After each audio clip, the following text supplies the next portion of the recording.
مولانا صاحب لائن سے چل رہے ہیں جی، کیو سے پلیز. جی شکریہ جناب چیئرمین. سر میں سب سے پہلے تو ایک ایسے واقعہ کی طرف نشاندہی کرانا چاہتا ہوں ہاؤس کی دونوں سائڈز کی. کل کا یہ واقعہ اور مجھے بڑا اس پر دکھ ہوا. ہمارا مذہب، ہمارا معاشرہ ہمیں خواتین کی عزت اور احترام کی ہمیشہ تلقین کرتا ہے.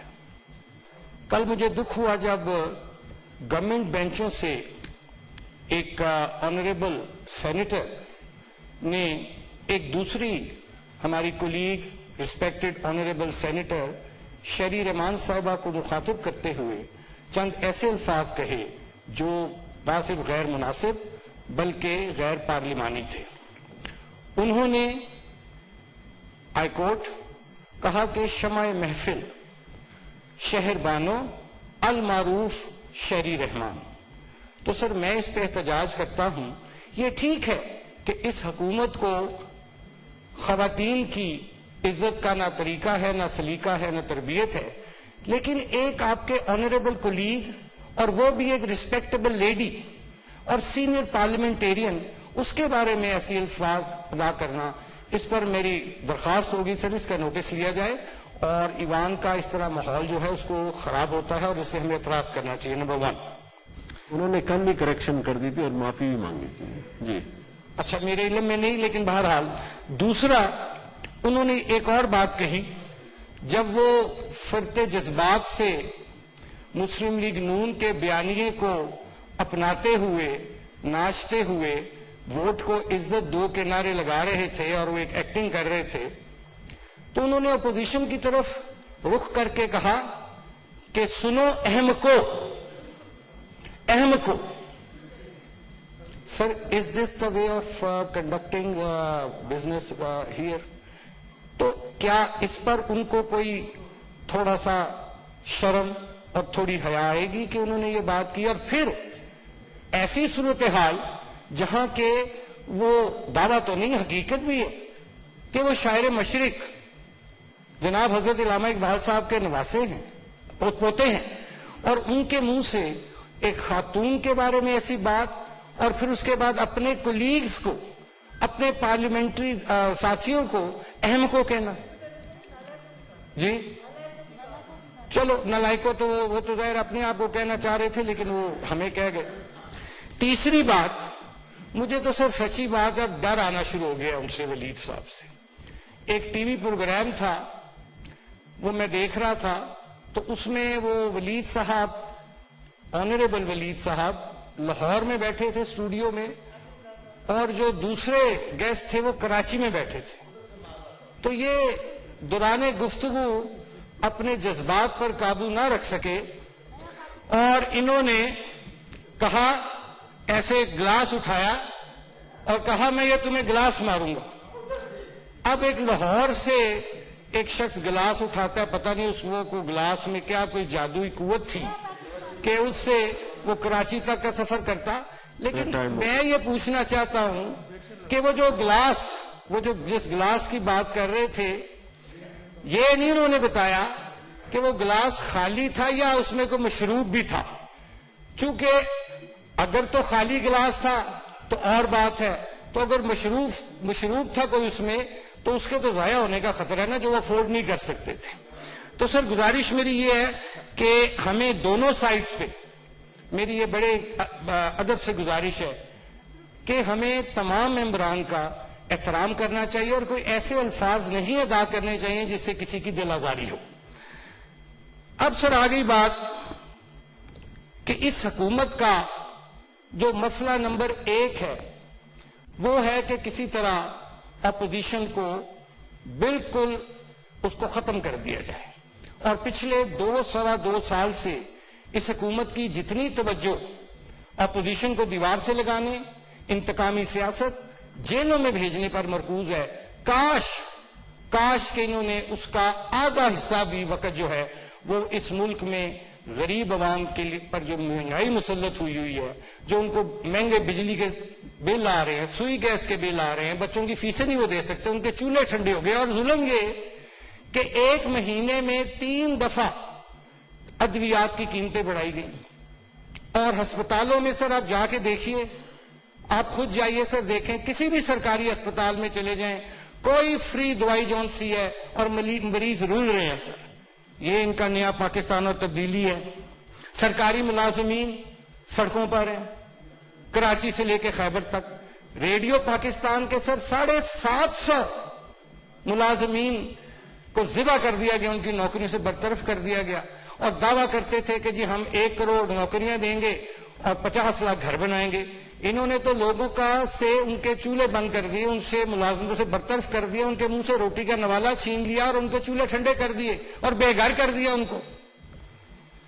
اور سب سے صرف افسوسناک بات, وزیر اعظم صاحب نے ایک اپنے ٹائیگر کنونشن سے خطاب کرتے فرمایا, اور انہوں نے منہ پر ہاتھ ایسے پھیرا اور کہا میں یہ کر لوں گا, میں وہ کر دوں گا.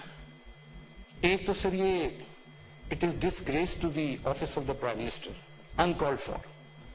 دوسرے, کاش وزیر اعظم صاحب, چلے انہوں نے منہ پہ ہاتھ پھیر ہی لیا تھا, کہ وہ منہ پہ ہاتھ پھیر ہی لیا تھا, تو کاش وہ یہ کہتے کہ میں منہ پہ ہاتھ پھیر کے کہتا ہوں کہ میں اس ملک سے مہنگائی کا خاتمہ کروں گا, پھر تو بات بنتی تھی. انہوں نے تو غریب کو زندہ درگور کر دیا. ان کا مقابلہ تو اپوزیشن سے زیادہ مہنگائی سے ہے. لیکن افسوس کی بات کہ اس طرف کوئی دھیان نہیں, کوئی توجہ نہیں جناب اعلیٰ. دوسرا سر ایک اور امپورٹنٹ بات ہے, 2 باتیں بس اور, کہ وزیر داخلہ وفاقی وزیر عالیہ صاحب پلیز, آپ کے ہی ساتھی ایک تقریر کرنا کراس ٹاک, کیوں ہاؤس کا ماحول خراب کرتے ہیں آپ؟ وزیر داخلہ نے پرسوں بیان دیا, بس سر میں 1 منٹ میں وائنڈ اپ کر رہا ہوں. وزیر داخلہ نے پرسوں ایک بیان دیا, اور اس کی کنٹینیویشن میں کل ایک نیکٹا نے بھی ایک نوٹیفیکیشن جاری کیا, الرٹ جاری کیا. وزیر داخلہ فرماتے ہیں جو کہ مشرف دور میں ان پر کافی آلریڈی الزامات ہیں اور وہ اس سے ابھی تک بری ذمہ نہیں ہو سکے. وہ کہتے ہیں جی کہ یہ دہشت گردی کا تو نہیں انہوں نے بات کی, انہوں نے کہا کہ یہ جو نواز شریف کا بیانیہ ہے, اس کے بعد مسلم لیگ نون کے اور اپوزیشن کے لیڈروں کے لیے سیکیورٹی کے مسئلے پیدا ہو گئے. کیا یہ وہ ہمیں آگاہ کر رہے تھے یا ہمیں دھمکی دے رہے تھے؟ چونکہ ان کا جو ماضی ہے اس سے تو صاف ظاہر ہوتا ہے کہ یہ انہوں نے اپوزیشن کو دھمکی دی, اور اس کے نتیجے میں اگلے دن ہی نیکٹا جو ہے وہ ایک تھریٹ الرٹ جاری کر دیتا ہے. اس پر اس ہاؤس کو سوچنا چاہیے, فیصلہ کرنا چاہیے کہ وزیر داخلہ کو جو بھی انٹیریئر کمیٹی ہے وہ بلائے اور ان کو پوچھے کہ آپ کے پاس کیا شواہد ہیں, آپ نے کس بنیاد پر یہ بات کی, اور پھر آپ اپوزیشن کو ڈراتے ہو, آپ دھمکیاں دیتے ہو, ہم یہ کر دیں گے, ہم وہ کر دیں گے. اور ایک کس وجہ سے کہ ایک نہتی لڑکی جس کے چادر اور 4 دیواری کو پامال سر کیا جاتا ہے, باقی باتیں چھوڑ دیں. مجھے نہیں معلوم تھا, ہمارے بزرگوں نے قائد اعظم کے قدموں تلے بیٹھ کر یہ ملک حاصل کیا سر. مجھے نہیں معلوم تھا کہ قائد اعظم کے مزار پر قائد اعظم زندہ باد کا نعرہ لگانا, محترمہ فاطمہ جناح زندہ باد کا نعرہ لگانا, یا ووٹ کو عزت دو کا نعرہ لگانا ایک بہت بڑا جرم بن جائے گا. کیا ہم بھول جاتے ہیں کہ یہ پاکستان قائد اعظم نے ووٹ کی بنیاد پر حاصل کیا تھا؟ تو اگر آج نواز شریف, مریم نواز یا مسلم لیگ نون ووٹ کو عزت دو کی بات کرتی ہے تو وہ اسی ووٹ کو عزت دو کی بات کرتی ہے جس کے لیے ووٹ کی عظمت کے لیے قائد اعظم نے 7 سال جدوجہد کر کے پاکستان کا قیام ممکن بنایا. اور سر جہاں تک خوف کی بات ہے, دھمکیاں دی جاتی ہیں, لیکن میں ایک آپ کے اس فورم سے عرض کرنا چاہوں گا کہ جس طرح سر ان کو کیا مسئلہ تھا, کیا یہ ایک جو ہوٹل کا کمرہ ہوتا ہے نا سر, جب کوئی میاں بیوی وہاں رہائش پذیر ہوتے ہیں تو وہ ایک طرح کا ان کا گھر بن جاتا ہے, ایک پرائیویسی ہوتی ہے.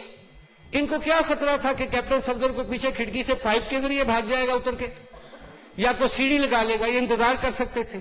لیکن نہیں, اسی حکومت میں ثانیہ موٹر وے ہوتا ہے اور ایک خاتون کی بے حرمتی کی جاتی ہے, اس کا تو مجرم پکڑا جاتا ہے. لیکن جس نے مریم نواز کے اور اس کے شوہر کے کمرے میں گھس کر اس کو اریسٹ کیا, اس کو نہیں پکڑا جاتا اور اس پر ایک بلکہ جھوٹا مقدمہ بنا دیا جاتا ہے. آپ اس خاتون کو ڈرانا چاہتے ہیں, ہراساں کرنا چاہتے ہیں, لیکن میں ایک عرض آپ کو کر دوں, وہ مجھے اس موقع پر ایک شعر یاد آ گیا. اس شمع فروزاں کو, اس شمع فروزاں کو, یہ مریم نواز کے لیے میں کہہ رہا ہوں, اس شمع فروزاں کو آندھی سے ڈراتے ہو, اس شمع فروزاں کے پروانے ہزاروں ہیں. تو گزارش یہ ہے سر کہ جس طرف یہ پولرائزیشن کا عمل لے کر چلے ہیں, اور اس میں ان کی تمام تر توجہ یہ ہے کہ اس کو اپوزیشن کو اتنا یہ نیست و نابود کرنا چاہتے ہیں, لیکن ایک اللہ تعالیٰ کی ذات ہے سر, وَتُعِزُّ مَن تَشَاءُ وَتُذِلُّ مَن تَشَاءُ. ظلم جب بڑھتا ہے حد سے تو سر پھر مٹ جاتا ہے. اس ظلم کے, اس حکومت کے مٹنے کے دن آ چکے ہیں, کاؤنٹ ڈاؤن شروع ہے, اور آپ دیکھیے گا انشاءاللہ تعالی کہ وہ غریب جو بے روزگار کر دیا گیا, جس کا چولہا بجھا دیا گیا, جو آج اپنے بچوں کے سوئی گئے, اپنے بچوں کی اسکول کی فیسیں, سوئی گیس کے بل, بجلی کے بل نہیں دے پاتا, اپنا کچن نہیں چلا پا رہا, اس کی دعائیں بد دعائیں عرش تک پہنچ رہی ہیں سر. اور اللہ تعالیٰ انشاءاللہ تعالیٰ ان غریبوں کی بد دعائیں قبول کرے گا, اور اس ایک جعلی مسلط شدہ ایک کنٹرول, ایک ہائبرڈ گورنمنٹ سے اس ملک کی نجات کرائے گا. Thank you very much sir.